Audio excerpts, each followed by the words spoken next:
मिथुन लग्न के कारक और मारक ग्रहों का वर्णन करते हुए महर्षि पाराशर कहते हैं कि भौम जीवा रूढ़ाः पापाः एक एव कभी शुभः। पापक ग्रहों की व्याख्या कर रहे हैं।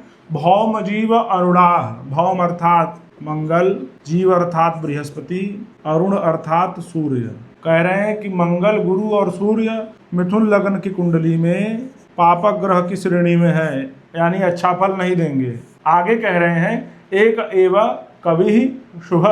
मिथुन लग्न की कुंडली में एकमात्र जो शुभ ग्रह है वह है शुक्र। योग की व्याख्या करते हुए कह रहे हैं कि शनैश्चरेण जीवस्य योगो मेष भवो यथा। कह रहे हैं कि यहाँ नवमेश और दशमेश की युति बहुत विशेष फलदायी नहीं है, वैसा ही जैसा कि मेष लग्न की कुंडली में फल देता है। क्योंकि शनि को अष्टम का दोष लगता है और गुरु को सप्तम का दोष लगता है, इसीलिए भाग्येश और कर्मेश की युति होने के बाद भी यहाँ कोई विशेष फल नहीं मिलने वाला है मिथुन लग्न की कुंडली में। आगे कह रहे हैं शशि मुख्य निहंता सौ साहचार्यच्च पाकदः। कह रहे हैं कि इस कुंडली में शशि अर्थात चंद्रमा मूल रूप से मारक है, परंतु आप जानते हैं कि सूर्य और चंद्रमा को मार्केश का दोष नहीं लगता, इसीलिए आगे लिख रहे हैं साहचर्याच्च पाकदः। उसका फल इस बात पर निर्भर करता है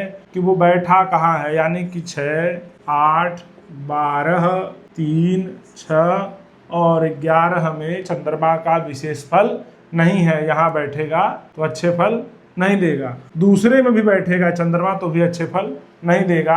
आगे कह रहे हैं द्वंद्व लग्नोद्भवस्यैवं फलानुभ्यानि पंडितैहि। विद्वानों को मिथुन लग्न का यही फल समझना चाहिए। तो फल समझ लीजिए कि मिथुन लग्न की कुंडली में जो मूल रूप से कारक ग्रह है वह है शुक्र, जो राज कारक है, योग कारक है। शुभ ग्रह है शनि, शुक्र और बुध। शनि इसलिए योग कारक नहीं है क्योंकि शनि को अष्टम का दोष लग रहा है। बुध इसलिए योग कारक नहीं है क्योंकि बुध को केंद्राधिपति दोष लग रहा है। ध्यान रखिएगा, मिथुन, कन्या, धनु और मीन लग्न की कुंडलियों में बुध और बृहस्पति दोनों को केंद्राधिपति दोष लगता है, इसीलिए बुध को कारक की श्रेणी में नहीं रखे हैं। मारक की श्रेणी में गुरु है, चंद्रमा है। गुरु सप्तम भाव का स्वामी है, केंद्राधिपति दोष भी लग रहा है। चंद्रमा दूसरे भाव का स्वामी है, पर चंद्रमा मार्केश नहीं होता।